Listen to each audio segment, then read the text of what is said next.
Bien, hoy vamos a discutir entonces, o a seguir discutiendo más bien, sobre patogénesis bacteriana. En la clase anterior estuvimos discutiendo varios aspectos clásicos de patogénesis, ¿no es cierto? Estuvimos revisando cómo la patogénesis estuvo vinculada desde el principio a la historia de la microbiología y cómo a lo largo del tiempo fueron evolucionando nuestra manera de entender, digamos, la patogénesis. Entonces estuvimos revisando algunos conceptos modernos que tienen que ver sobre todo con distinguir de que no todos los microorganismos son patógenos y que a veces pequeñas diferencias genéticas entre cepas bacterianas significan, ¿no es cierto?, que podamos pasar de una bacteria que a lo mejor es comensal en ciertas circunstancias a una bacteria que es patógena y nos puede causar un cierto daño. Estuvimos discutiendo también de que para poder entender la patogénesis, sobre todo desde una mirada mucho más actual y holística, es necesario tener en cuenta no solamente la salud de las personas, sino que también la salud de los animales y la salud del ambiente, ¿ya? Esto en el sentido más amplio de la palabra. Y por lo tanto estuvimos discutiendo que hay factores de cada uno de estos tres entes que son muy importantes para entender la patogénesis y para poder, en definitiva, eh, entender cómo es que nosotros sufrimos ciertas enfermedades, pero en conexión, ciertamente, con lo que está ocurriendo en los animales y en el ambiente. Y en este sentido, yo creo que el ejemplo más claro es el concepto de reservorio, ¿cierto? En estos tres entes que yo les comentaba recién, existen múltiples reservorios de patógenos. Por cierto, está el reservorio humano, ¿no es cierto? Que todas las personas están colonizadas por un cierto número de microorganismos, algunos de ellos son comensales y otros son patógenos, ciertamente.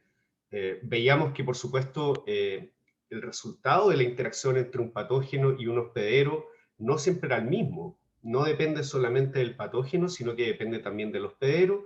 Por lo tanto, si bien muchas personas pueden estar colonizadas por microorganismos patógenos, no todas ellas desarrollan una enfermedad o un daño, al menos que pueda ser detectado.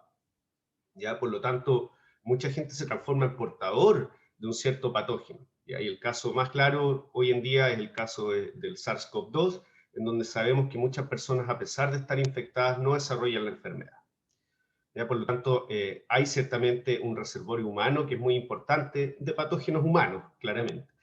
Pero hay que tener muy en cuenta de que estos patógenos que infectan al humano muchas veces son capaces de infectar a otros organismos, ¿ya? Causarles incluso daño, enfermedad a otros organismos, y si no, al menos son capaces de permanecer en estos organismos hasta que, por ejemplo, viene una persona, ¿no es cierto?, y entra en contacto con ese animal, o podría ser una planta también, ¿ya? Muchas bacterias se alojan en las hojas de las plantas y después si uno consume esa planta, si es un alimento, entonces uno puede quedar infectado por las bacterias que estaban ahí, ¿ya? Y entonces el reservorio ambiental, entendido en el más amplio sentido de la palabra, entonces está lleno de bacterias por todos lados. Eso también es cierto para los patógenos, ¿no es cierto? Hay algunos lugares, no sé, aguas contaminadas, en fin, digamos, todo tipo de ambientes pueden estar colonizados por patógenos y entonces todo esto actúa como un reservorio. Habiendo dicho esto, y entonces haciendo un poco la conexión con la clase pasada, ahora nos vamos a dedicar a entender con más detalle, digamos, y a nivel molecular, cómo ocurre esto que llamamos el proceso infectivo, que es, digamos, desde que un animal o un cierto humano o el organismo que estemos estudiando es expuesto a un cierto patógeno, ¿cierto? Este patógeno de aquí en adelante va a seguir una serie de etapas, ¿no es cierto?, que pueden ocurrir o no, dependiendo del hospedero del que se trate, ¿cierto? A lo mejor en un cierto hospedero el patógeno va a llegar simplemente a estar en un primer contacto con ese hospedero, pero a lo mejor la cosa va a llegar hasta ahí, ¿ya? Porque tal como vamos a ver en los próximos minutos, el hospedero tiene mecanismos de defensa contra los patógenos, por lo tanto, en algunos casos esos mecanismos de defensa frenan la infección o este proceso infectivo en las etapas iniciales, ¿ya? Mientras que algunos patógenos a lo mejor son capaces de, digamos, evadir estas primeras barreras de defensa y entonces llegar a pasos posteriores del proceso infectivo, por ejemplo, llegar a adherirse a un cierto tejido, invadir ese tejido posteriormente, colonizar, multiplicarse y empezar entonces a producir ciertos factores de virulencia que pueden terminar con un cierto daño. ¿No es cierto? Puede ser a través, por ejemplo, de la producción de toxinas, o la invasividad, que quiere decir que este patógeno va a ser capaz de llegar a órganos más profundos, o quizás desplazarse desde el primer sitio de infección a un órgano secundario, ¿ya? Y por supuesto que todos estos daños van a terminar, en algunos casos, dependiendo, ¿no es cierto?, del hospedero, en un cierto daño o incluso en una enfermedad. Antes de ver los mecanismos moleculares por los cuales los patógenos nos causan daño y cómo entonces avanzan en este proceso infectivo, vamos a revisar qué mecanismos tiene el hospedero para poder hacer frente a esta infección. En realidad vamos a ir tratando de hacer siempre el paralelo entre lo que hace el microbio para poder infectar y cómo responde el hospedero. Y es una conversación cruzada, porque por supuesto que el patógeno también tiene ciertos mecanismos que le permiten ahora quizás evadir estos mecanismos de defensa del hospedero. Y estos mecanismos los hemos clasificado, no yo por supuesto, sino que la gente que se ha dedicado a estudiar esto desde antes, en mecanismos inespecíficos y mecanismos específicos, ¿ya? En donde la principal diferencia es que el mecanismo inespecífico no va a hacer gran diferencia dependiendo del patógeno que se trate. Es como una especie de mecanismo que está ahí ante cualquier infección. ¿Ya? Y entre estos mecanismos tenemos, por ejemplo, ciertos factores solubles que produce el hospedero, enzimas, proteínas que tienen por finalidad destruir ciertas estructuras de los patógenos o afectar sus procesos básicos. Y también tenemos defensas inespecíficas que son células, ¿ya? Y aquí tenemos sobre todo las células del sistema inmune innato, por ejemplo, macrófagos, neutrófilos, monocitos o células natural killer. Y también tenemos mecanismos específicos, los cuales son más dirigidos hacia cierto tipo de patógenos, ¿ya? Y aquí el ejemplo más claro, yo creo, son los anticuerpos, en donde los anticuerpos van a reconocer específicamente ciertas estructuras de ciertos patógenos. Y por eso es que muchos de los test que nosotros tenemos hoy en día para detectar la infección se basan en detectar la producción de anticuerpos contra ese patógeno, ¿ya? Porque si encontramos un anticuerpo contra SARS-CoV-2, ese anticuerpo es específico contra ese patógeno y no contra otro, ¿ya? Por lo tanto, si nosotros detectamos anticuerpos anti-SARS-CoV-2, eso nos dice inmediatamente que nosotros hemos estado expuestos a una infección por ese patógeno y no por otro, ¿ya? Y de hecho, los test rápidos que usamos hoy para detectar el COVID-19, entonces se basan en la detección de estos anticuerpos. Y también existen ciertas células que forman parte de estos mecanismos específicos, los linfocitos B, que son por excelencia los productores de anticuerpos, pero también tenemos linfocitos T de tipo helper y de tipo citotóxico. Quienes tengan después el curso de inmunología van a poder ver esto en mucho más detalle.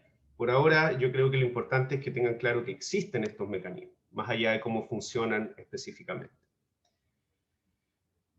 Muy bien, entonces es importante distinguir estos dos conceptos. Digamos, la colonización puede ser aplicada tanto a la microbiota normal como a patógenos, ¿no es cierto? Entonces, digamos, los animales y varios otros organismos están colonizados normalmente o permanentemente con una cierta población de microorganismos. Muchos de ellos son beneficiosos, ¿no es cierto? Otros podrían ser neutrales, ni beneficiosos ni perjudiciales, digamos, pero en ciertas circunstancias, por ejemplo, si nosotros tenemos una enfermedad que nos deja inmunosuprimidos, ya se va a alterar este equilibrio que revisábamos de Casa de Val en la clase pasada, en donde si es que la respuesta del hospedero es demasiado permisiva, demasiado baja, ¿no es cierto?, eso puede causar que ciertos microbios que antes eran comensales, ahora entonces empiecen a multiplicarse a lo mejor en una zona en donde no deberían multiplicarse, o romper un balance en donde deberían estar en una cierta proporción, pero resulta que ahora empiezan a proliferar y alteran el balance de estos microorganismos, ¿ya? Entonces todo eso puede pasar y entonces microorganismos que antes eran comensales ahora se pueden transformar en patógenos, ¿ya? Y ciertamente entonces tanto estos microorganismos normales como estos patógenos que nosotros tenemos son de alguna manera contagiosos, los podemos transferir a otros animales, y yo creo que El caso de la zoonosis es un caso muy, muy importante en este sentido, ¿no es cierto? Muchas de las enfermedades infecciosas que están apareciendo ahora o reapareciendo provienen de animales que están en contacto con el ser humano. ¿Ya? Por ejemplo, animales de compañía o, por ejemplo, animales para producción de carne para consumo humano. ¿Ya? El caso de las enterobacterias, yo diría, es uno de los más notables, en donde muchas cepas de Salmonella, Escherichia coli, que antes solamente infectaban a animales de producción, ahora entonces se están viendo cada vez más frecuentes en humanos. Y para qué decir el SARS-CoV-2, todo indica que vendría algún animal silvestre y ahora entonces adquirió la capacidad de infectar humanos. Revisemos algunas de las defensas inespecíficas. Entre estas ya algo les mencioné, ¿no es cierto? Tenemos células, proteínas o factores solubles, ¿ya? Y aquí yo les dejo un esquema de distintos mecanismos de defensa inespecífica que operan en distintas partes del cuerpo. Entonces, por ejemplo, tenemos la lisozima, que es una enzima que degrada la pared celular de las bacterias, que es producida en altas cantidades en lágrimas, en la saliva y en otras secreciones. Por supuesto que como defensa inespecífica también actúa la flora normal, que está colonizando cada una de las zonas del cuerpo que no son estériles. Yo les decía que si bien por excelencia el intestino, la flora intestinal es la zona del cuerpo más conocida, digamos, donde hay muchos microorganismos, en realidad hay microorganismos en muchas otras partes del cuerpo y siempre que están ahí, eso constituye una primera barrera de defensa en la cual, para que colonicen otros microorganismos, primero tienen que de alguna manera competir con aquellos microorganismos que ya son residentes de esas zonas del cuerpo. ¿Ya? Y así hay varios otros mecanismos que por favor ustedes revisen con más calma cuando vean la diapositiva. Respecto a la piel y a las mucosas, estas son otras dos barreras inespecíficas muy importantes, son barreras de tipo mecánico, ¿no es cierto? Es una barrera que impide que los microorganismos o incluso otras sustancias que están en el medio externo puedan llegar a partes profundas de nuestro cuerpo, ¿ya? O del cuerpo de animales en general.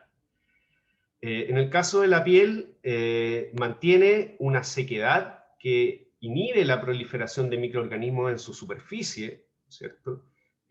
Salvo aquellos microorganismos que se han adaptado para vivir en la superficie de nuestra piel. Nuestra piel también está bastante colonizada por una microbiota propia, ¿ya? Pero aún así la sequedad que hay, la falta de humedad en la superficie de la piel es un factor ciertamente que impide o inhibe el desarrollo de microorganismos patógenos. También en la piel hay secreciones, ¿ya? Por ejemplo, secreciones sebáceas y sudor, ¿ya? Que entre otras cosas tienen un pH ácido que también ayuda a limitar el crecimiento de microorganismos patógenos. Y por supuesto la piel se va descamando, lo que permite que cualquier cosa que haya quedado adherida ahí en un cierto tiempo entonces se vaya recambiando.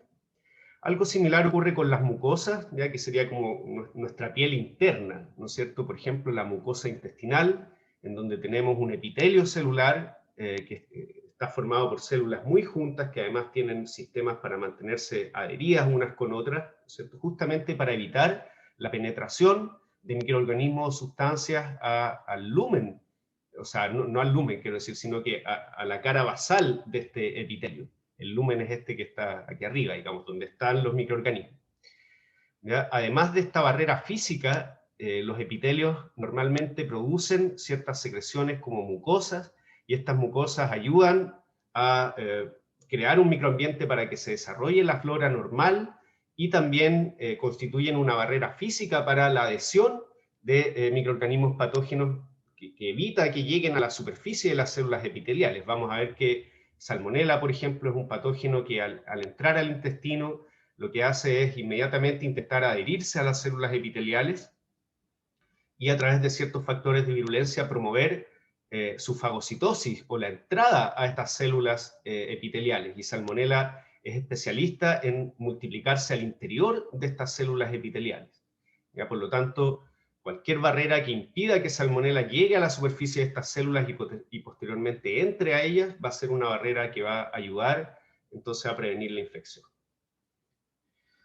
Entre los factores solubles, o sea, factores que son secretados, ¿cierto? Normalmente se trata de proteínas. Encontramos por una parte la transferrina, ¿ya? Que es una glicoproteína que se produce en el hígado y que su principal función es actuar como un potente quelante de hierro. Aquí les quiero hacer, digamos, un paréntesis para que les quede bien grabado. El hierro y la lucha por el hierro es uno de los elementos principales, yo diría, en el proceso infectivo, para la gran mayoría de los patógenos que conocemos.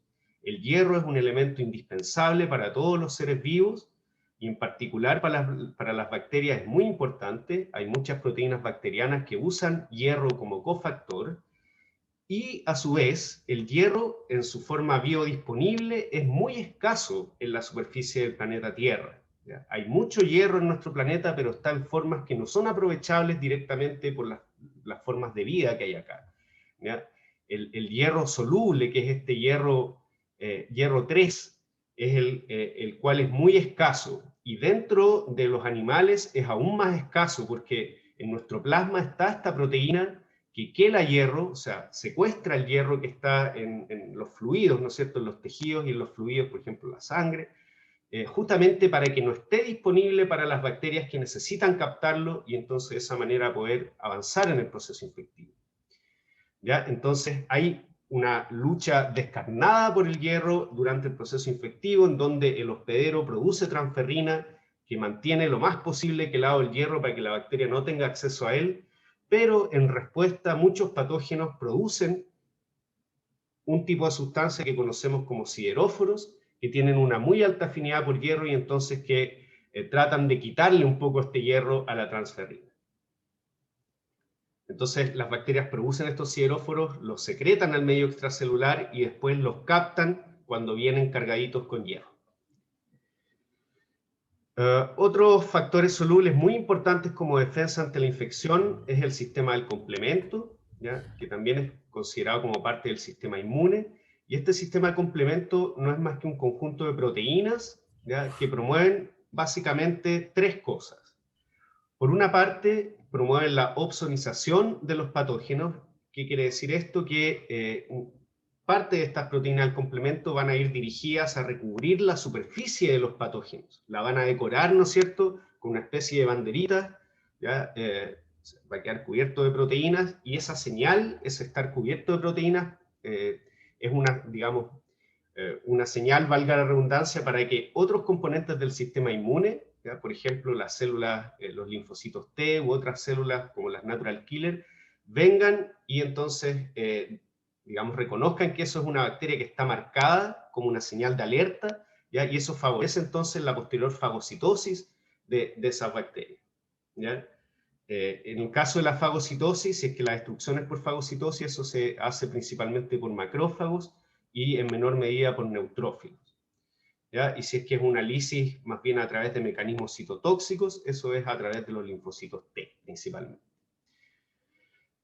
Por otra parte, el sistema del complemento, ¿no es cierto?, tiene ciertas proteínas que permiten destruir directamente las bacterias, que son estas proteínas que se llaman complejos de ataque a membrana, ya que forman una especie de poro en la superficie de las bacterias, y eso finalmente termina por la lisis de las bacterias. ¿Bien?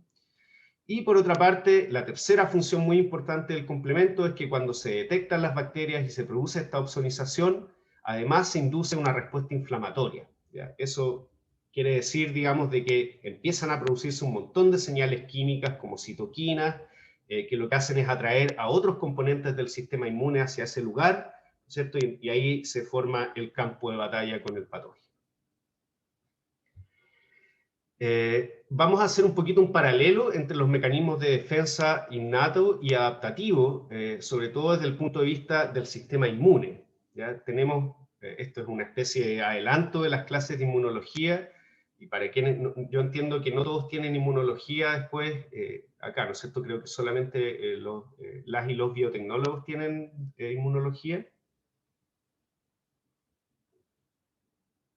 ¿Alguien me podría confirmar, por favor?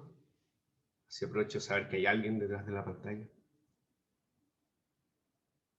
¿No? ¿Nadie? Yo sé que tenemos...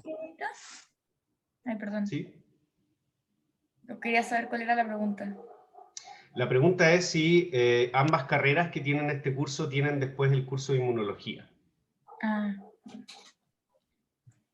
¿O solamente biotecnología? Yo sé, Biotech, bueno, yo porque sé que vi eres. biotec. Ya, pero parece que los biólogos no tienen inmunología, ¿sí? Y tenemos biólogos ambientales, creo, también en este curso. Bueno, ya se me confunde además con el de ecología microbiana y el de micro de la pedagogía, digamos. Pero bueno, ya, no importa. Más allá de eso, les voy a explicar en un minuto, digamos, las diferencias entre el sistema inmune innato y el sistema inmune adaptativo. Estos son los tipos celulares que median cada una de esas respuestas. Entonces tenemos la inmunidad innata, principalmente macrófagos, neutrófilos, yo diría esos dos son los principales, y otros tipos que son quizás menos estudiados. La principal función es producir citoquinas, que son señales que reclutan a otros componentes del sistema inmune y promueven, por ejemplo, la producción de anticuerpos por parte de linfocitos B. Tenemos también la función de fagocitosis, muy importante, sobre todo en el caso de las bacterias. ¿Ya? Macrófagos y neutrófilos ante la presencia de bacterias van y las intentan fagocitar. Pero también hay una función citotóxica que depende de la producción de ciertas moléculas que finalmente terminan por matar a los patógenos. ¿Ya? En el caso de los neutrófilos, algo muy conocido y muy estudiado últimamente son las llamadas trampas de DNA, que son, es impresionante este fenómeno, digamos. Nosotros algo de eso estudiamos con Francisco Chávez y hemos descubierto que también ocurre con ciertas amebas que nosotros utilizamos como modelos de neutrófilos, en donde estos neutrófilos ante la presencia de patógenos lo que hacen es expulsar parte de su DNA cromosómico o mitocondrial hacia el medio extracelular, formando verdaderas redes de DNA que dejan atrapados a los patógenos, y estas redes de DNA además tienen unidas ciertas proteínas como elastasas, que lo que hacen finalmente es promover la lisis de las bacterias que quedan atrapadas en estas redes de DNA. Por otra parte, digamos, en una especie de interfaz entre el sistema inmune innato y el sistema inmune adaptativo, tenemos estas células que son las natural killer y otros tipos que de alguna manera cumplen funciones duales, ¿no es cierto? A veces eliminan directamente los patógenos a través de secreción de factores que son, digamos, inespecíficos, ¿no es cierto? Pero también son capaces de reclutar otras células del sistema inmune adaptativo, ¿no es cierto?, que van a principalmente producir anticuerpos u otros factores especializados para, digamos, atacar ciertos tipos de patógenos específicos y con una función de memoria. Por eso es que esto se llama adaptativo, ¿ya? La gran diferencia desde el punto de vista funcional es que en el sistema inmune adaptativo, si es que nosotros estamos expuestos a una primera infección, va a quedar una cierta memoria de ese patógeno que infectó, y si es que infecta en una segunda oportunidad, ahora vamos a tener una respuesta inmune mucho mejor preparada, ¿ya? Y es en esto en donde se centra, digamos, el efecto de las vacunas, en donde si nosotros inoculamos con un cierto patógeno atenuado, va a quedar memoria, por ejemplo, producción de anticuerpos, y para una segunda infección vamos ahora mucho más rápidamente montar una respuesta inmune, además más robusta. Ok, ¿hay alguna consulta respecto a los mecanismos de defensa del hospedero? Antes de pasar ahora a ver un poquito los mecanismos de los patógenos. Profe, ¿lo del sistema inmune que nos habló recién viene siendo defensa inespecífica o va a depender? El sistema inmune innato es principalmente inespecífica, ya tal como dice acá, es inespecífica porque se basa en la producción de sustancias que van a matar a lo que encuentren, básicamente. ¿Ya? Eso tiene un amplio espectro de acción, y lo mismo la fagocitosis. Nosotros, de hecho, a veces engañamos un poco a los neutrófilos, a los macrófagos en el laboratorio, y en vez de ponerles bacterias para que fagociten, les ponemos bolitas fluorescentes, para que vean que es inespecífica la cuestión. Igual se comen las bolitas fluorescentes, ¿ya? Para medir ciertas cosas, por supuesto, no es para jugar. Entonces, estos mecanismos son inespecíficos, mientras que los del sistema inmune adaptativo son específicos porque están dirigidos contra patógenos específicos, ¿ya? Y claramente, volviendo al ejemplo de las vacunas, si nosotros nos vacunamos contra SARS-CoV-2, no estamos protegidos contra el virus de la influenza, a pesar que los dos son virus y podrían compartir ciertas propiedades estructurales incluso, ¿ya? Entonces, recuerden, anticuerpos y sistema inmune adaptativo es específico porque tiene memoria y está dirigido contra patógenos específicos, no contra cualquier patógeno que llegue. Ya, muchas gracias. De nada. Vamos ahora a revisar los mecanismos de patogenicidad bacteriana. Y para eso quisiera antes revisar estos tres conceptos que vamos a estar usando a lo largo de las diapositivas que quedan. Entonces, lo primero es el concepto de invasividad, que es la capacidad de invadir, por supuesto, y colonizar órganos y tejidos internos de los PEERO. ¿Por qué hago la diferencia? Porque un patógeno podría llegar incluso hasta nuestro epitelio intestinal, o sea, haber sorteado todos los mecanismos de defensa inespecíficos, ¿no es cierto? Nuestra saliva, el pH ácido del estómago, etcétera, ¿no es cierto? Y puede ser que llegue al intestino, incluso supere la barrera de la mucosa y llegue a la superficie de la célula, ¿ya? Pero la cosa podría quedar hasta ahí. A lo mejor el patógeno, más allá de que pudo llegar a esa zona, no fue capaz de permanecer ahí y después multiplicarse, y mucho menos llegar después a otros órganos, ¿ya? Por lo tanto, la invasividad habla un poco de, una vez que el patógeno llegó a la zona de infección, que sea capaz de quedarse ahí, ¿ya? Y eventualmente multiplicarse o propagarse hacia otros lugares. Por otra parte, tenemos el concepto de toxigenicidad, que es la capacidad de producir toxinas. ¿Ya? Lo bueno es que aquí las palabras nos ayudan porque el nombre, digamos, del proceso tiene que ver bastante con lo que está ocurriendo. Entonces, esta es la capacidad de producir toxinas.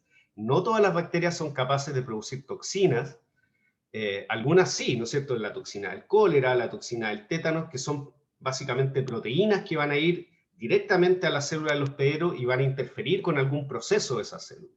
¿Ya? En el caso, por ejemplo, de la toxina del cólera, lo que va a pasar es que va a haber un desbalance en ciertos transportadores que tienen que ver con el equilibrio de iones dentro de la célula del epitelio intestinal, y por lo tanto, ante la toxina del cólera se produce una fuga masiva de iones, ¿ya? Que termina por un desequilibrio, digamos, fisiológico completo del sistema digestivo, y es lo que al final nos causa estas diarreas tremendas, digamos, que están asociadas al cólera, ¿ya? O en el caso, por ejemplo, la toxina del tétanos, lo vamos a ver un poquito al final, puede ser que intervenga directamente con procesos básicos, por ejemplo, la síntesis de proteínas, o en otros casos la replicación del DNA, etc. Sin embargo, otros patógenos no producen toxinas, y la manera en la cual nos causan daño puede ser incluso un daño producido por nuestro propio sistema inmune. Recuerden, ¿no es cierto?, de que ciertos patógenos, incluyendo SARS-CoV-2, desencadenan una respuesta inmune tan potente, que es esta inflamación generalizada que se produce en el sitio de infección, la que finalmente termina dañando los tejidos. Ya. Y un tercer concepto importante es el de hipersensibilidad, que tiene que ver justamente con lo que les decía recién, ¿no es cierto? Si un hospedero está hipersensible ante la infección de un patógeno, puede ser que desarrolle una respuesta inmune exagerada. Y es esta respuesta inmune exagerada la que en realidad termina generando daño, más que el patógeno directamente. Dentro del proceso infectivo es importante tener en cuenta que esto no es todo o nada, normalmente, ¿ya? Y por eso es que en realidad en patogénesis no hablamos tanto de si es patógeno o no, sino que hablamos de un grado de patogénesis o un grado de virulencia, mejor dicho, ¿ya? Por lo tanto, reconocemos que hay ciertas cepas que son más virulentas que otras, ¿ya? Así como hay cepas que son menos virulentas, o de plano, cepas que son avirulentas, ¿ya? O sea que realmente, al menos hasta donde nosotros lo podemos medir, no causan daño o no son capaces de infectar un cierto hospedero. ¿Y de qué depende en gran medida también la virulencia o el impacto que tiene la infección sobre el hospedero? Por supuesto, la dosis, ¿ya? La dosis que uno recibe de un cierto patógeno, sin duda, tiene mucho que ver con cuál va a ser el resultado de la interacción patógeno-hospedero. Y en general vemos que a mayor dosis de infección, las consecuencias de esa infección son más perjudiciales para el hospedero, ¿ya? De hecho, si nos infectamos con dosis muy bajas, puede ser de que sean tan pocas las células de patógeno que están entrando en contacto con el hospedero, que esas rápidamente sean eliminadas por los mecanismos de defensa inespecíficos, por ejemplo, ¿ya? Y viéndolo desde otro punto de vista, ¿cómo nosotros definimos el grado de virulencia de una cepa? ¿Ya? Justamente tiene que ver con lo que les dije recién. Las cepas más virulentas son capaces de causar infección o más daño a dosis más bajas. Entonces, por ejemplo, aquí tenemos en rojo presentado el ejemplo de una cepa altamente virulenta de Streptococcus pneumoniae, ¿ya? Y vemos qué porcentaje de los animales de experimentación que estamos usando para medir la patogenicidad de estas cepas o la virulencia, qué porcentaje muere producto de la infección. Y vemos que en el caso de esta cepa altamente virulenta, nosotros con dosis de 10 a la 1 bacterias ya tenemos un 10% de muerte, y con dosis de 10 a la 2 bacterias incluso el porcentaje de muerte llega hasta casi el 100%. ¿Ya? O sea, con muy poquitas bacterias de esta cepa altamente virulenta, nosotros, si la inoculamos en un animal, vemos que la gran mayoría de esos animales mueren. Por lo tanto, intuitivamente es una cepa muy virulenta. A diferencia de esta cepa que está presentada en verde, que tendría una virulencia menor, ¿no es cierto?, más moderada, por ejemplo, Salmonella typhimurium, en donde para poder lograr la muerte de los animales, nosotros necesitamos infectar con dosis que son mucho más altas, ¿ya? Por ejemplo, 10 a la 6 bacterias. ¿Ya? Por lo tanto, el resultado de la infección va a depender de varias cosas, ¿no es cierto? A esta altura ya hemos discutido varios factores. La susceptibilidad de los hospederos, ¿no es cierto?, la cepa de la bacteria, si es que tiene o no tiene los factores de virulencia que son necesarios para causar la infección, pero además de la dosis del patógeno con la cual estamos inoculando. Revisemos ahora cuáles son estos factores de virulencia, qué son específicamente desde el punto de vista molecular. En esta diapositiva les dejo una especie de overview, ¿no es cierto?, de resumen de los factores de virulencia más comunes que encontramos en distintos patógenos. Ahora, por supuesto, cada bacteria diferente, cada especie bacteriana patógena va a tener sus propios factores de virulencia característicos, ¿ya? Pero en general, yo diría que los grandes grupos de factores de virulencia son moléculas de este tipo, ¿ya? Principalmente estructuras de superficie, pili, adhesina, flagelo, ya que intervienen en la motilidad, intervienen en la adhesión, intervienen en la respuesta inmune, ¿cierto? Son estas estructuras de superficie las que el sistema inmune va a reconocer en primera instancia, ¿ya? Por lo tanto, tienen mucho que ver con qué tan potente o no, o cómo se evade quizás también la respuesta inmune que monta el hospedero. ¿Qué otro tipo de moléculas tenemos? Sideróforos, por supuesto. Yo les decía, el hierro es muy importante en la infección y muchos patógenos tienen incluso varios sistemas de sideróforos que secretan al medio para poder captar hierro. Tenemos también el LPS, ¿cierto? Y el antígeno O en particular, que tiene que ver con la inhibición de la fagocitosis y tiene que ver mucho también con la respuesta inmune. Tenemos la producción de toxinas y otro tipo de moléculas, ¿no es cierto?, que vamos a ir discutiendo, digamos, con un poquito más de detalle en las diapos que quedan. Vamos a ir entonces revisando los distintos factores de virulencia que tienen los patógenos en los distintos pasos del proceso infectivo. Entonces, recordemos que uno de los primeros pasos, una vez que el patógeno ya entró en contacto con el hospedero, es la colonización, ¿cierto? Para ello, lo primero que tiene que ocurrir es que la bacteria encuentre un sitio de entrada, ¿ya? Ciertamente, si este es un patógeno, si estamos hablando de un patógeno intestinal, si ese patógeno no logra llegar al intestino, difícilmente va a poder colonizar, ¿ya? Y ciertos patógenos son especialistas en colonizar ciertos tejidos, ¿ya? Así como algunas bacterias se alojan principalmente en el tracto respiratorio, otras son especialistas en alojarse en el tracto digestivo. Y por supuesto tienen factores de virulencia diferentes que les permiten en uno o en otro caso lograr la colonización. Para que haya colonización, quizás un primer paso es la adhesión, ¿cierto? Lo primero que tiene que ocurrir es que la bacteria pueda adherirse al tejido que va a colonizar, y en este proceso son muy importantes los factores llamados adhesinas, que en general son proteínas de superficie, proteínas que muchas veces están modificadas con carbohidratos, lípidos, estos son glicoproteínas o lipoproteínas, que están en la superficie de las bacterias y que interactúan con ciertos receptores específicos del hospedero. Y a este nivel también se, digamos, da la especificidad de qué tejido infecta cada patógeno, ¿ya? Porque un patógeno del tracto respiratorio va a tener adhesinas que reconocen receptores que están expresados en las células del tracto respiratorio, pero probablemente no en las células del tracto digestivo.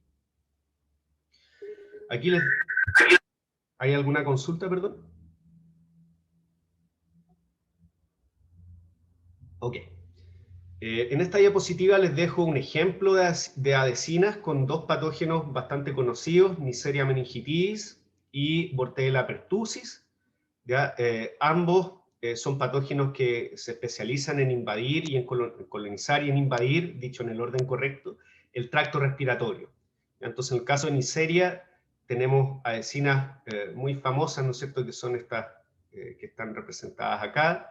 ¿Ya? Los nombres y el detalle, la verdad es que no es lo relevante es que ustedes conozcan que existen este tipo de mecanismos, ¿ya? En donde las adhesinas de la bacteria van a establecer, digamos, contactos con receptores específicos de de algunas células del tracto respiratorio, ¿ya? Y van a promover entonces la entrada de Neisseria a las células y después la diseminación en otros lugares del tracto respiratorio. ¿Ya? Y por supuesto hay toda una respuesta inmune asociada a este fenómeno. ¿Ya? Y algo parecido ocurre en el caso de Bordetella pertussis, que tiene fimbrias y adhesinas que le permiten entonces establecer contactos específicos con receptores de ciertas células del tracto respiratorio.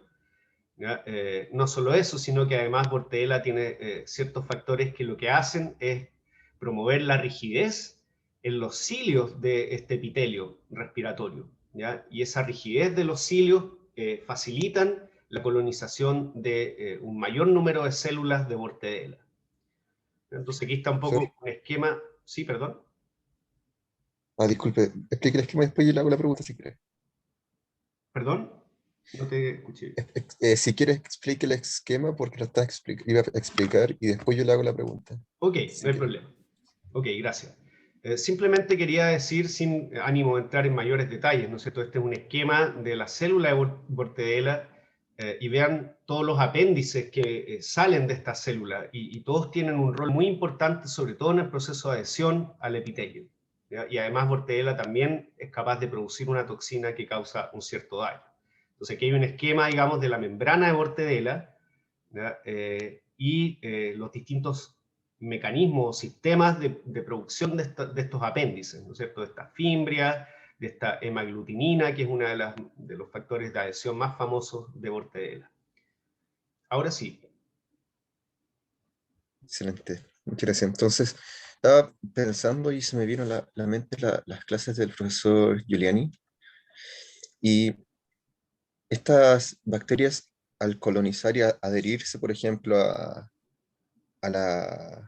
a la pared, digamos, a las membranas celulares, ¿cierto? Son capaces de formar, por ejemplo, en el intestino, biopelículas, biofilms, y todas las bacterias o algunas bacterias solamente, o no son capaces de formar estos biofilms dentro del intestino, por ejemplo, o fuera del intestino. Sí, de todas maneras, dentro de nuestro cuerpo, en los intestinos y todo, las bacterias normalmente no andan sueltas, también están formando biopelículas, tal como yo les mostraba en la superficie del epitelio intestinal, con esta mucosa que producen naturalmente las células del epitelio. Eso justamente funciona como una matriz extracelular a la cual ciertamente las bacterias que están ahí están de alguna manera adheridas o embebidas en esta matriz. ¿Ya? Por lo tanto, es un verdadero biofilm. Y en el caso de los biofilms que no se forman naturalmente en nuestro cuerpo, un caso, digamos, notable es el caso de pseudomonas, ¿ya? En donde algunas cepas de pseudomonas patogénicas son capaces de formar unos biofilms muy densos en los pulmones y eso es lo que, digamos, está detrás de la fibrosis quística, ¿ya? En donde los pacientes que están afectados por fibrosis quística sufren la formación de biopelículas, digamos, muy complicadas de eliminar, además, por parte de algunas cepas de pseudomonas. Así que, de todas maneras, la formación de biofilms también podría verse como un proceso bacteriano que ayuda a la colonización, ¿ya? Y cuando estas células, digamos, se adhieren al epitelio y empiezan después a multiplicarse, quedan adheridas al epitelio y ciertamente producen ciertas sustancias que le permiten quedar ahí. Por lo tanto, forman verdaderos biofilms. Y otra pregunta, disculpe. Sí. En la clase de la profesora Rosalba hablamos de probióticos y había un probiótico muy, muy bueno, no me acuerdo bien el nombre, La colinisle, te ha puesto. esa misma, la Nuestro colinisle. favorito. Exacto, y ese probiótico en particular tenía una capacidad de adherir hierro bastante alta, entonces competía con estas células patogénicas, ¿cierto? Sí. Entonces yo estaba preguntando, ¿hay tal vez probióticos que sean capaces de colonizar otros órganos de nuestro cuerpo, aparte del intestino, por ejemplo, que puedan colonizar o llegar de alguna u otra manera a los pulmones, al corazón, etcétera? No conozco casos específicos, pero lo que sí conozco, porque bueno, yo además, digamos, de trabajar como académico, soy perito de patentes de biotecnología y siempre me están llegando, digamos, patentes de invención con nuevos avances digamos, procesos industriales, por así decirlo, o productos industriales basados en probióticos. Y la verdad es que ahora se están, digamos, patentando o probando, por así decirlo, probióticos para todo tipo de enfermedades, no solamente cosas que tienen que ver con el sistema digestivo, ¿ya? Entonces, no sé si específicamente eso tiene que ver con que los probióticos están colonizando otras partes del cuerpo, ¿ya? Pero aunque no sea así, digamos, el hecho de que nosotros tomemos, consumamos oralmente probióticos, esos probióticos van a parar en primer lugar en nuestro intestino y quizás de ahí se mueven a otros lugares, pero aunque no se muevan, el solo hecho de estar en nuestro intestino se ha demostrado que tiene efectos terapéuticos contra todo tipo de enfermedades, no solamente enfermedades digestivas, alergias, por ejemplo, cáncer incluso. En fin, de hecho, este probiótico de colinisle, no sé si la profe les comentó eso, pero tiene una propiedad muy particular y es que tiene un tropismo muy fuerte hacia los tumores. De hecho, es algo que nosotros hemos estudiado en el laboratorio en donde si uno tiene un animal con un tumor y lo inocula con colinisle, la colinisle naturalmente se va a alojar en el tumor. Y hay algunos trabajos muy bonitos en donde marcan fluorescentemente colinisle y la usan entonces como sistema diagnóstico de tumor, en donde como la E. coli va al tumor, después eso uno lo ve en un microscopio de fluorescencia o algo equivalente, digamos, y ves dónde está el tumor que ahora se pinta fluorescente. Y nosotros en el laboratorio hemos estado trabajando durante ya algunos años en modificar genéticamente la E. coli nisle para que produzca alguna sustancia antitumoral, de modo que podamos usar, digamos, un agente antitumoral vivo basado en bacterias. Ese, digamos, fue uno de los proyectos que tuvo la profesora Lagos hace algunos años. Excelente. ¿Y E. coli nisle, profe, también genera entonces un biofilm? ¿O no Sí, necesariamente? probablemente. Sí. Yo nunca lo he visto, digamos, tampoco me refiero a que no he visto el paper en donde lo demuestran verdaderamente, pero o sea, se sabe que colinisle coloniza el intestino, el epitelio intestinal, y ahí las bacterias no andan sueltas, están formando un biofilm. Por lo tanto, ahí hay una mezcla de bacterias, y además de colinisle produce varias microcinas, ¿ya? Ustedes ya tuvieron la clase de microcinas, son péptidos antimicrobianos, por lo tanto, se entiende que esas microcinas también actúan matando o inhibiendo el crecimiento de microorganismos patógenos que puedan llegar a colonizar el intestino, ¿ya? Y de hecho, E. coli nisle es uno de los probióticos más antiguos, se usa hace más de 100 años, se descubrió, ustedes yo creo saben ya la historia, en la Primera Guerra Mundial, fue aislada a partir de uno de los pocos soldados que sobrevivió a las disenterías terribles que sufrían en ese tiempo, digamos. ¿Ya? Y ahí el profesor Nisle se dio cuenta de que una de las cepas bacterianas que tenía este paciente en su intestino, que era esta E. coli Nisle, ¿no es cierto?, tenía propiedades muy importantes para prevenir la infección por patógenos. Excelente. Muchas gracias, profe. A todo esto es uno de los pocos probióticos gram negativos que se conocen. Todo el resto son bacterias del tipo Bifidobacterium o Lactobacillus, que son bacterias gram positivas. Bien, continuemos entonces. Una vez que ya ocurrió la colonización, el paso siguiente es la adaptación y la multiplicación de estos patógenos en el lugar de infección. Ya aquí les presento una foto de microscopía electrónica de, ¿no es cierto?, estos verdaderos biofilms o cúmulos. Fíjense, esto es justo lo que preguntaba su compañero recién. es una foto de la superficie del epitelio que está siendo colonizada por esta Escherichia coli heteropatogénica, en donde están formando ciertamente un cúmulo de bacterias y además con una gran cantidad de protrusiones, ¿no es cierto?, adhesinas, fimbrias, que mantienen eso ahí, y por supuesto también hay producción de sustancias de tipo polisacáridos, etcétera, que terminan de constituir un verdadero biofilm sobre estos tejidos. Para que entonces ocurra esta colonización y la posterior proliferación de los microorganismos, también se producen ciertos factores, muchos de ellos terminan con la destrucción del tejido, ya porque para que las bacterias puedan penetrar, de alguna manera tienen que romper la organización que tienen estos tejidos, ¿cierto? Y para eso producen distintos tipos de enzimas, ya, por ejemplo, esta hialuronidasa o colagenasas que están dirigidas a destruir la matriz extracelular.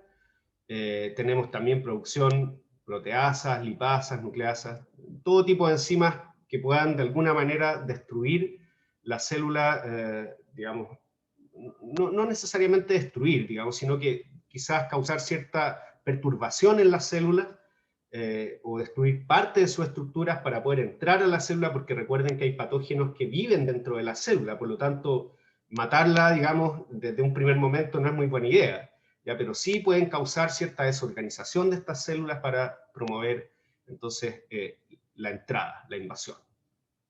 ¿Ya? Y ese es justamente el paso que viene, la invasión. Una vez que ya han logrado causar una pequeña brecha en el tejido que se va a invadir, ahora muchas bacterias entran directamente al tejido o a las células que forman ese tejido, más bien dicho, y el caso, yo creo, más estudiado es el de Salmonella, ¿ya? Un patógeno intracelular que es un caso canónico, ¿ya? En donde conocemos muchos de los factores de virulencia que le permiten a Salmonella, de alguna manera, primero entrar a la célula, o sea, invadir, y una vez que invadió, replicarse intracelularmente.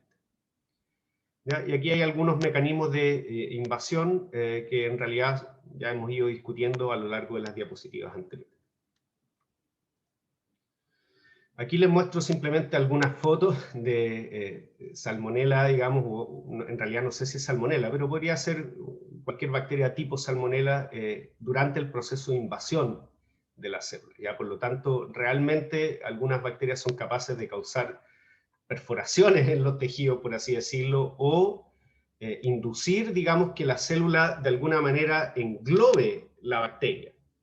¿Ya? Ese es el caso de Salmonella, en donde en el fondo Salmonella va a tener algunos sistemas de inyección de ciertos efectores en la célula que está infectando, ¿cierto? Se adhiere a la célula, secreta estos efectores, y ahora estos efectores van a modificar, por ejemplo, el citoesqueleto de actina de estas células para que se produzcan estas protrusiones que van a englobar la bacteria, y eso de alguna manera va a permitir o va a facilitar la entrada después, digamos, la internalización de esa bacteria al intracelular. ¿Ya? Y en el caso de Salmonella y varias otras bacterias, lo que ocurre es que quedan alojadas dentro de una vacuola especializada en las células del hospedero. ¿Ya? Porque no las células del epitelio propiamente tal, pero sí, por ejemplo, los macrófagos. Son células especializadas en fagocitar bacterias. ¿Ya? Y de hecho, Salmonella, de alguna manera, a ella le gusta, por así decirlo, que los macrófagos la fagociten. Promueve la fagocitosis por macrófagos. ¿Por qué? Porque una vez que es fagocitada por estos macrófagos, es capaz de sobrevivir dentro y viajar dentro de estos macrófagos a lugares distantes del cuerpo. Esa es una de las maneras por las cuales se disemina. ¿Ya? Y cuando entra a las células, queda en una vacuola, ya que lo que hace Salmonella, lo vamos a ver en una diapo que viene, digamos en más detalle, pero es de alguna manera producir ciertos factores que impiden que sea degradada una vez que entra a la célula, porque los macrófagos cuando fagocitan las bacterias las dejan en algo que se llama el endosoma, ¿ya? Que es una especie de vacuola, ¿no es cierto?, en donde queda dentro la bacteria, y el proceso normal que termina con la degradación de ese patógeno es que ese endosoma se fusione con el lisosoma, que contiene distintos tipos de enzimas proteolíticas que degradan, digamos, todos los componentes de la bacteria. ¿Ya? Entonces, Salmonella, mediante la producción de ciertos factores de virulencia, evita la fusión del endosoma con el lisosoma, por lo tanto, no se produce la degradación de la bacteria, ¿ya? Y de hecho empieza a modificar esta vacuola o este endosoma, digamos, Salmonella, y la transforma en una vacuola con características diferentes, ya que ahora permiten la replicación de la bacteria en su interior. Perdón, que mi gatita está llorando, pues si se escucha justo hoy no tengo el micrófono, se me quedó ayer en el lado, así que lamento si es que causa mucho ruido, trataré de que no lo haga. Ya. Aquí entonces vamos a revisar otros factores de virulencia. Quiero ver eso sí cómo estamos con la hora, ya, más o menos. Bueno, si ustedes en algún momento están muy cansados y sienten de que estoy pasándome demasiado en el tiempo, me lo dicen, podemos dejar la clase hasta ahí y entonces seguir discutiendo el resto el viernes, ¿ya? Yo voy a tratar de resumir un poquito lo que queda, no es mucho, pero igual me gustaría hablarle algunas cosas más, ¿ya? Así que les pido disculpas, pero es difícil, ya, yo les decía en la primera clase, limitarse a 45 minutos, una hora, sin sacrificar conocimientos que son importantes. Y no hemos visto muchos detalles, yo les he estado tratando de mostrar las cosas, digamos, más bien general. Ya, entre otros factores de virulencia tenemos producción de sideróforos, ¿no es cierto? Eso ya lo discutimos, es muy importante la pelea por el hierro. Por otra parte, tenemos la tolerancia inmunológica a antígenos bacterianos, digamos, algunas bacterias lo que hacen es disfrazarse, de alguna manera, de células del hospedero. Ya pueden producir ciertas moléculas de superficie, por ejemplo, glicoproteínas, que se asemejan a ciertas glicoproteínas que recubren las células del hospedero. Y de esa manera, entonces, el sistema inmune ahora, digamos, no reconoce esas estructuras de superficie. ¿Ya? Alternativamente, ¿no es cierto?, puede ser de que la bacteria produzca ciertas sustancias que esconden, por ejemplo, ciertas fimbrias o adhesinas que son reconocidas por el sistema inmune, ¿ya? Por ejemplo, a través de la producción de cápsulas u otros polisacáridos, ¿ya? Entonces, de esta manera, el patógeno logra evadir el sistema inmune, ¿ya? Mientras que en el primer punto, lo que logra el patógeno aquí es poder captar hierro, a pesar de que en el hospedero sea tan poco abundante o esté secuestrado por la transferrina. Por otra parte, tenemos mecanismos antifagocíticos. Yo les decía, uno de los principales mecanismos, digamos, inespecíficos contra bacterias es la fagocitosis por parte de macrófagos. Bueno, ciertamente hay bacterias que tienen mecanismos para evitar ser fagocitadas, mientras que otras tienen mecanismos para promover su fagocitosis, como el caso de Salmonella. ¿Por qué? Porque a ella le conviene estar dentro de la célula, ese es su ambiente predilecto. ¿Ya? Pero hay otros patógenos que no son capaces de replicarse dentro de la célula, sino que lo hacen afuera, ¿ya? Y por lo tanto a esos patógenos no les conviene ser fagocitados porque no van a poder evitar la fusión con el lisosoma y por lo tanto van a terminar siendo degradados dentro de los macrófagos.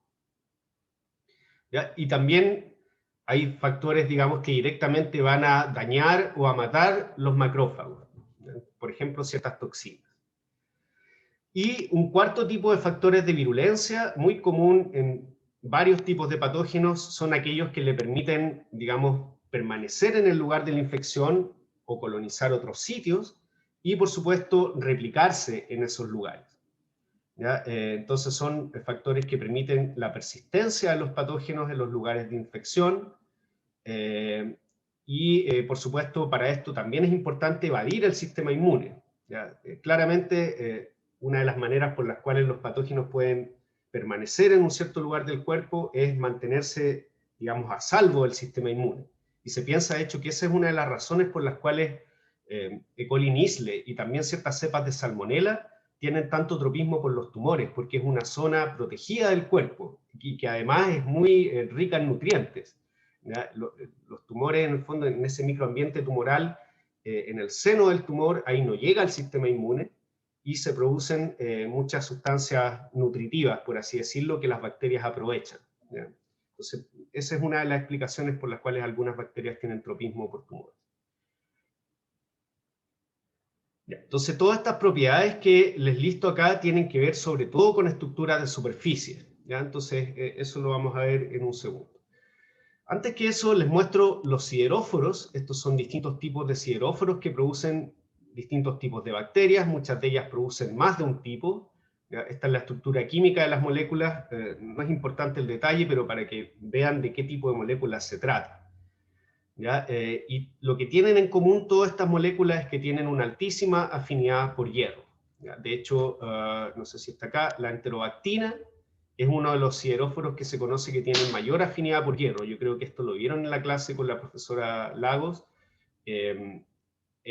La afinidad es del orden de 10 a la 20 algo, 10 a la 30. De hecho, es uno de los ejemplos de una molécula biológica que tiene mayor afinidad por alguna otra molécula en la naturaleza, digamos, que hemos descubierto hasta ahora. En el caso de los antígenos de superficie, esto lo voy a pasar rápido porque ustedes ya vieron en sus clases de estructura varias de estas moléculas, así que ahora más que nada quiero destacar, digamos, cuál es su rol en patogénesis. Tenemos principalmente estos tres antígenos, el antígeno O, el antígeno K y el antígeno H, ¿cierto? Que el antígeno O es el LPS, o parte del LPS, el antígeno K es la cápsula, que normalmente está formada por polisacáridos, y el antígeno H es el flagelo, que está formado principalmente por esta proteína que es la flagelina, al menos el filamento. Estos antígenos definen el serogrupo de las cepas patogénicas. Yo creo que más de alguno o alguna de ustedes ha escuchado esto de O157H7. Entonces, esta es una cepa de Escherichia coli enteropatogénica que ha causado brotes epidémicos con gente, digamos, que ha terminado falleciendo producto de esto. O sea, es una cepa bien peligrosa. Y se define desde el punto de vista clínico por el tipo de antígeno que posee. ¿Ya? El tipo de antígeno O, que en este caso es la variante 157, y el tipo de antígeno H, que en este caso es la variante 7. ¿Ya? ¿Y qué tipo de LPS tiene y qué tipo de flagelo tiene? Eso, por supuesto, tiene impactos en cómo es reconocida por el sistema inmune y qué tan virulenta es la cepa. ¿Ya? Ciertamente estos son factores de virulencia que ayudan a que la cepa colonice y después cause daño. ¿Ya? Esto me lo voy a saltar porque ustedes ya conocen la estructura del LPS y en particular del antígeno O.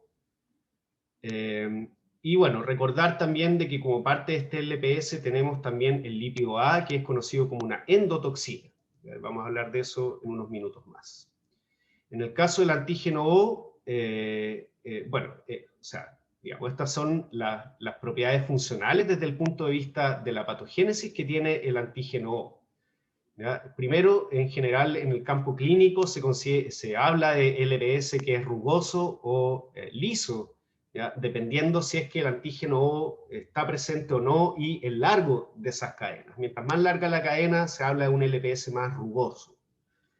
¿Ya? Y en general, mientras más rugoso el LPS, es más antigénico, genera una respuesta inmune mucho mayor.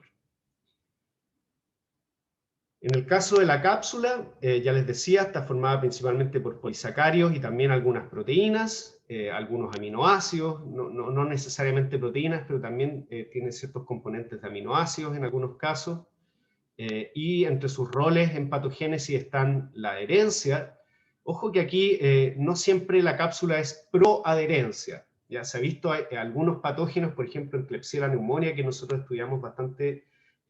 La cápsula sería más bien un factor antiadherencia que permitiría la flotabilidad de la bacteria y a través de esa manera su llegada a otros órganos. En el caso de Klebsiella, la gran mayoría de las cepas no tienen flagelo y por lo tanto no son mótiles.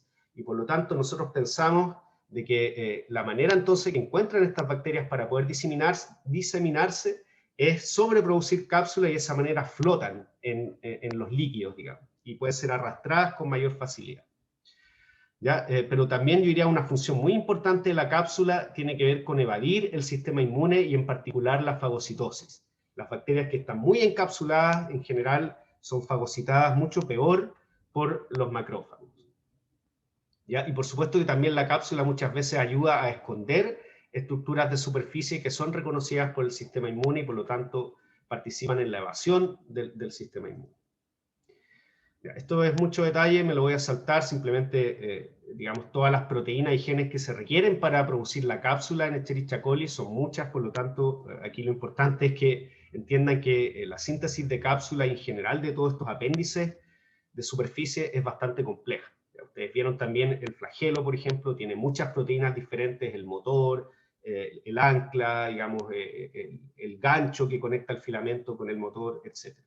Son estructuras muy, muy complejas. ¿Ya? Entonces, respecto al flagelo, muchas de estas propiedades ustedes ya las vieron, ¿no es cierto?, en su clase de estructura. Y en el caso de la función en colonización, yo diría que lo principal es, por supuesto, la motilidad. Para aquellas bacterias que son mótiles, el flagelo les permite llegar hasta ciertos tejidos y después invadir. Y también, por supuesto, el flagelo es reconocido como una estructura antigénica, ¿ya? Y por lo tanto, además, muchas bacterias tienen la capacidad de expresar o de esconder el flagelo en distintas circunstancias. Lo expresan cuando necesitan moverse, pero ya cuando no necesitan moverse, pueden apagar la expresión del flagelo, de modo que no quede ahí para ser reconocido por el sistema inmune. Y todos estos factores de virulencia definen en muchos casos lo que conocemos como patotipos. ¿Ya? Y esto yo creo que en Escherichia coli es donde más se ha estudiado, más se ha hecho la clasificación. Entonces un patotipo es un grupo de cepas de una cierta especie bacteriana, en este caso Escherichia coli, que causan un tipo común de enfermedad y que comparten un cierto set de factores de virulencia. ¿Por qué es importante hacer esta diferencia? Porque en el caso de coli sobre todo, existen muchos tipos de cepas de coli diferentes que causan distintos tipos de enfermedades, ¿ya? Y que además, si uno va al detalle molecular y revisa su genoma, se da cuenta que cada una de estas cepas tiene factores de virulencia específicos que no están presentes en los otros tipos. Y eso es lo que justamente determina que puedan invadir a lo mejor otros órganos o que puedan causar otro tipo de daño. Las más conocidas son estas enteropatogénicas, enterohemorrágicas, enterotoxigénicas, en fin, todas tienen nombres bastante terribles, y muchas de ellas son capaces de causar diarreas con hemorragias que pueden terminar con la muerte del paciente. ¿Ya? Pero además de estas que infectan el tracto gastrointestinal, hay otras que infectan otros órganos, por ejemplo el tracto urinario, y otras que incluso son capaces de infectar ciertas partes del sistema nervioso, ¿ya? Y que pueden terminar, por ejemplo, causando meningitis. ¿Ya? Por lo tanto, para distinguir entre todos estos tipos de cepas de coli, todas son patogénicas, pero igual causan enfermedades muy diferentes, por lo tanto es necesario distinguir estos patotipos. ¿Ya? Entonces, insisto, el patotipo tiene que ver con el tipo de daño o enfermedad que causan y el set de factores de virulencia que comparten. Aquí les dejo una tabla con los distintos tipos de factores de virulencia que encontramos en Escherichia coli, ¿ya? Y cuál es el proceso en el cual participan, o sea, cómo estos factores de virulencia en el fondo ayudan a la bacteria en el proceso infectivo y qué tipos de patotipos de Escherichia coli tienen cada uno de estos factores de virulencia, para que ustedes revisen aquí ciertos ejemplos. Por supuesto, no es importante que se conozcan de memoria cada uno de estos factores, sino que entiendan qué tipo de mecanismos son en los cuales intervienen. Por ejemplo, en la adhesión, en la secreción de ciertos efectores, etc. Aquí les muestro algunas fotos de microscopía electrónica de cómo se ven estos distintos patotipos de coli al microscopio, ya para que me crean de que incluso desde el punto de vista morfológico y de la estructura de estas bacterias son bastante diferentes, ¿ya? Y producen distintos tipos de apéndices, mientras que algunas producen algunos tipos de flagelo, otros producen otros tipos de fimbrias o de fibras extracelulares, que todas tienen entonces alguna función especial en el lugar donde ese patotipo está acostumbrado a infectar. ¿Ya? Y un caso notable son estas Escherichia coli enteropatogénicas que una vez que se adhieren al epitelio intestinal, entran en un contacto íntimo con este epitelio, secretan ciertos factores que ahora promueven la formación de estos pedestales, ¿cierto? Que son protrusiones de las células epiteliales, en donde quedan alojadas estas bacterias y pueden establecer contacto más íntimo con la célula y secretar una mayor cantidad de efectores, para que la bacteria entonces quede alojada ahí y adherida, digamos, con bastante fuerza. Ya, entonces esta es un poco la visión de lo que está ocurriendo en el intestino con estas bacterias. Tenemos el epitelio, formado por células que están muy unidas entre sí, formando una verdadera barrera física, pero también tenemos del otro lado del intestino, no el lumen, sino que por la cara interna, contacto también con células del sistema inmune que están ahí cuidando que ante la llegada de un cierto patógeno se pueda montar una cierta respuesta inmune. ¿Ya? Y en el caso de Salmonella lo vamos a ver ahora en un video. Antes que eso les quiero mostrar estas películas de microscopía de fluorescencia, en el caso de Shigella flexneri, ya que es una bacteria que también es intracelular y que una vez que entra, toma el control del citoesqueleto y ahora puede usar el citoesqueleto de actina para promover digamos, la movilización de la bacteria dentro del citoplasma. Y aquí están marcadas las fibras de actina en rojo y las células de Shigella en verde. Esto es una película real de cómo Shigella se mueve dentro de las células que infecta. En el caso de Salmonella, vamos a revisar un poco sus factores de virulencia en este video. Salmonella es uno de los patógenos más estudiados, al menos de las enterobacterias. Entonces Salmonella llega al epitelio intestinal, ¿cierto? Establece un primer contacto con las células del epitelio a través de sus fimbrias y el resto de apéndices que establecen interacciones específicas con ciertos receptores de estas células, y Salmonella está equipada con al menos dos sistemas de secreción. Un primer sistema de secreción que funciona como una verdadera aguja, ¿cierto? Que va a penetrar la superficie de la célula que está infectando, y a través de este sistema de secreción se van a introducir a la célula que está infectando ciertos efectores, ¿no es cierto?, que son proteínas que van a causar ciertos efectos dentro de la célula. Entonces este sistema de secreción es una verdadera aguja por la cual se inyectan estos efectores, ¿ya? Y estos efectores, una vez dentro de la célula, lo que van a hacer es establecer ciertos, digamos, van a de alguna manera interferir con la organización del citoesqueleto de actina.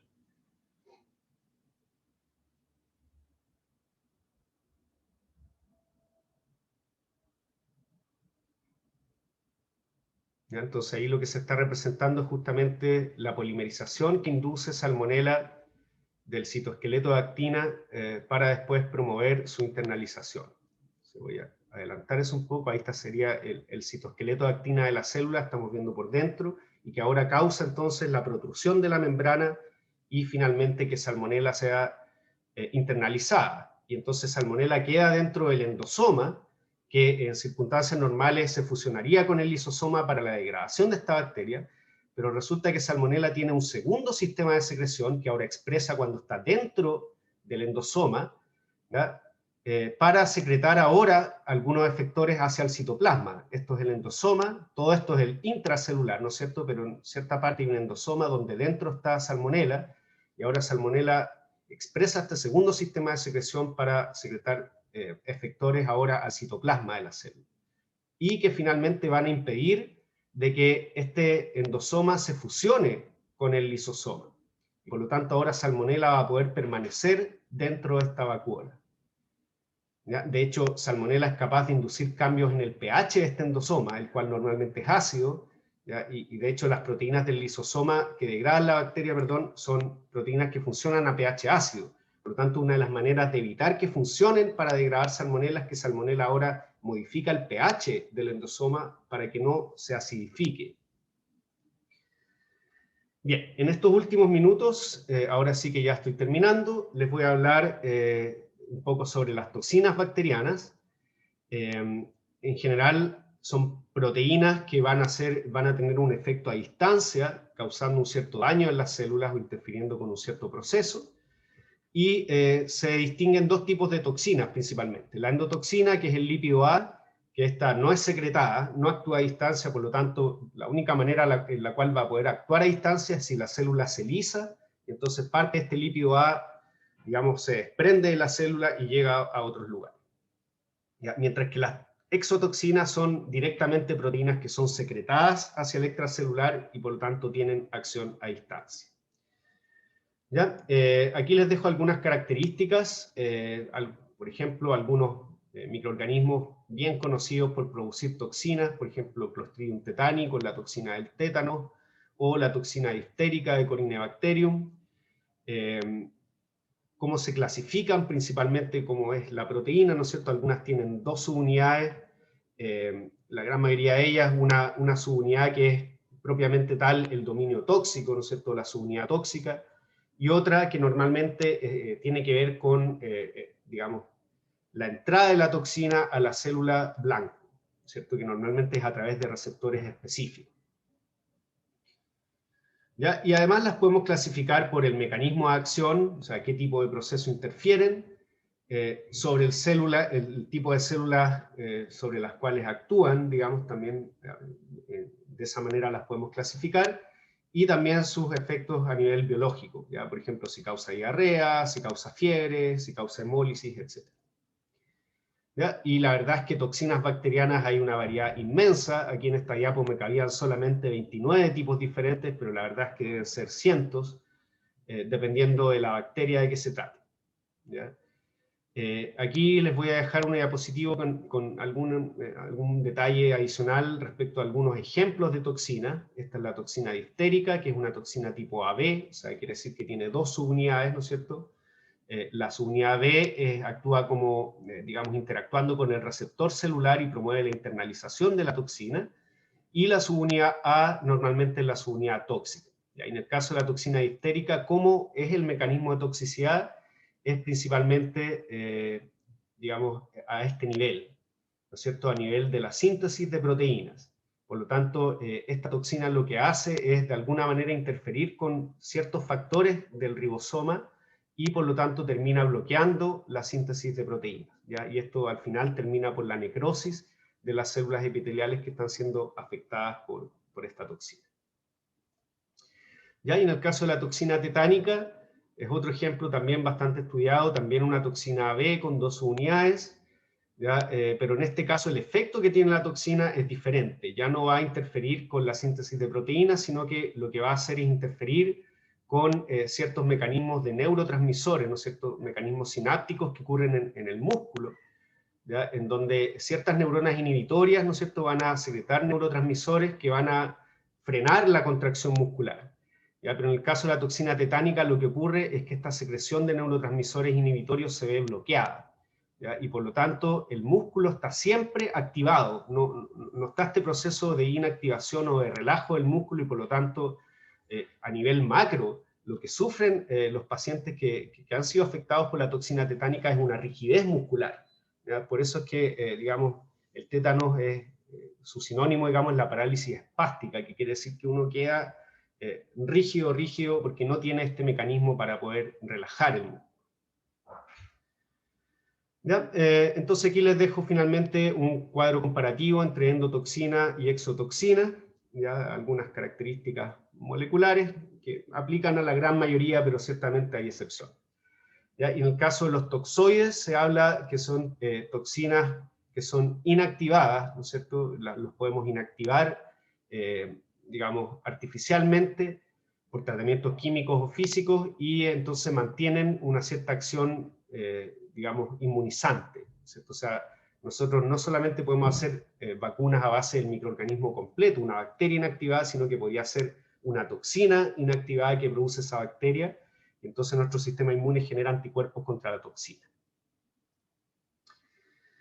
Ya, bueno, en la última parte de la clase les quería hablar un poquito de modelos alternativos de hospedero, pero yo creo que ya nos hemos alargado mucho, así que voy a tratar de abordar brevemente esta parte durante el viernes. Ya les voy a mostrar un poquito nomás, mencionar de qué tipo de modelos de hospedero nosotros podemos utilizar en el laboratorio para poder evaluar la virulencia, ya sea in vitro o in vivo. Muy bien, ¿hay alguna consulta entonces hasta acá? O sea, aquí terminamos, digamos, para que no se asusten. Si no hay consultas ahora, igual lo podemos ver entonces también por la hora, para no alargarnos mucho más, el día viernes. Profe, Sí.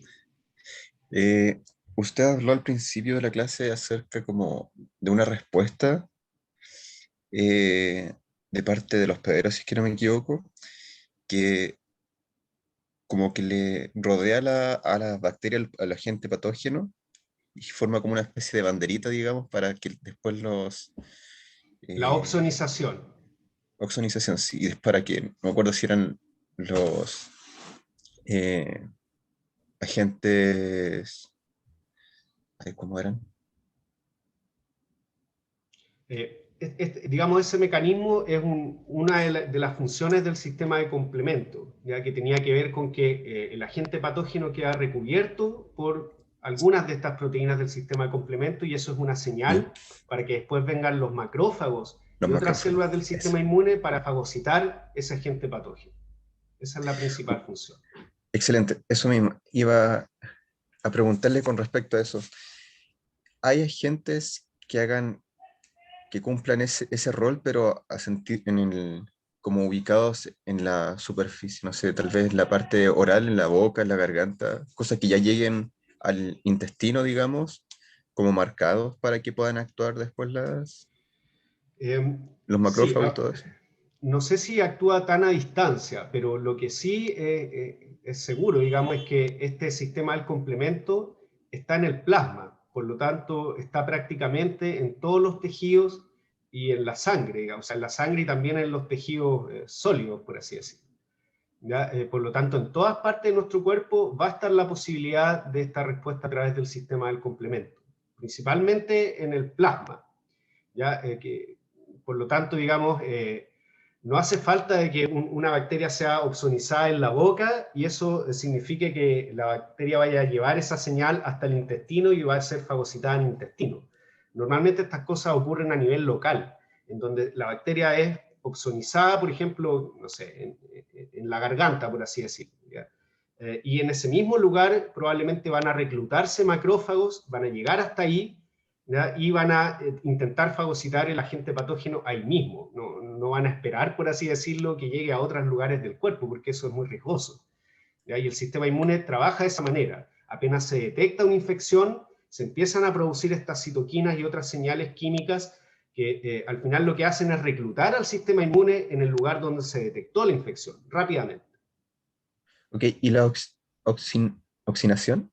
Opsonización. La oxonización puede ser promovida por otras bacterias para que ataquen a otras, digamos, bacterias propias del hospedero que ataquen a otras por medio de la oxonización, marcando a las otras bacterias, o no necesariamente. La verdad no lo sé, no conozco ese caso. A lo mejor ocurre y yo no lo sé, pero al menos hasta lo que yo he podido estudiar, nunca me he encontrado con un caso así. Okay. Pero podría ser, digamos, o sea, no me extrañaría.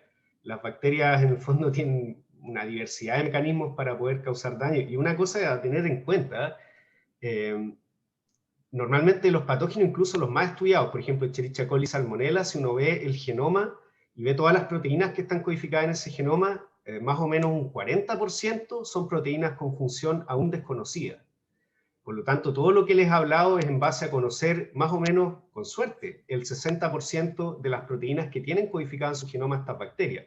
Eso quiere decir de que hay muchas otras proteínas que tienen una función desconocida, que no sabemos siquiera si tienen o no que ver con patogénesis. Y por eso es que algo que también vamos a hablar un poquito el viernes y sobre todo en el seminario, es que hoy en día son necesarias estrategias para poder evaluar, ojalá, a nivel del genoma completo, cuáles son los genes que tienen que ver con la patogénesis. Ya esta estrategia de ir uno a uno, eliminando genes y ver si es que entonces son o no factores de virulencia, ya que la estrategia que discutimos en la clase pasada no es muy óptima en el sentido de que los patógenos tienen 5.000 genes normalmente, por ahí, ¿no es cierto? 5.000, 6.000. Por lo tanto, si vamos probando uno a uno, difícilmente vamos a terminar por saber cuál es la importancia de cada uno de ellos en la virulencia. Y además, cada vez nos damos cuenta de que en realidad los factores de virulencia actúan en conjunto. No es un gen, un fenotipo. Normalmente son varios genes involucrados en un fenotipo. Y además, el proceso infectivo, yo les dije, tiene distintas etapas. Y no todos los factores de virulencia son necesarios en todas las etapas. ¿Ya? Por lo tanto, para poder evaluar si un factor de virulencia es importante o no en la infección, además tenemos que llegar al escenario de infección en donde podría ser importante. ¿Ya? Y por eso es que también es muy relevante tener distintas maneras de medir la virulencia. ¿Ya? Porque a lo mejor podemos medir fagocitosis y podemos encontrar que un cierto gen no es importante para la fagocitosis y concluir que a lo mejor no es un factor de virulencia si solo medimos fagocitosis. Pero ¿qué pasa si ahora medimos, por ejemplo, colonización intestinal? A lo mejor ese gen que no era importante para la fagocitosis o para prevenir la fagocitosis, sí era importante para la colonización intestinal. Y no va a ser hasta que nosotros medimos colonización intestinal que nos vamos a dar cuenta que ese sí es un factor de virulencia, pero que actúa en otra etapa del proceso infectivo. ¿Ya? Por lo tanto, en realidad la cosa es mucho más compleja de lo que pensamos. ¿Ya? Y en el seminario vamos a ver que hay estrategias para poder generar librerías de mutantes, ojalá en todos los genes que tiene el genoma de ese patógeno, infectar con esa colección de mutantes y ahora a través de estrategias de secuenciación de DNA, por ejemplo, averiguar de todos esos mutantes cuáles son aquellos que se vieron afectados en el proceso infectivo. ¿Ya? Y ahora entonces uno puede hacer mapeo de genes que tienen que ver con virulencia a gran escala y identificar cientos quizás de genes que tienen que ver con un cierto proceso infectivo. Muchas gracias, profe, por la explicación. De nada. ¿Alguna otra consulta o comentario?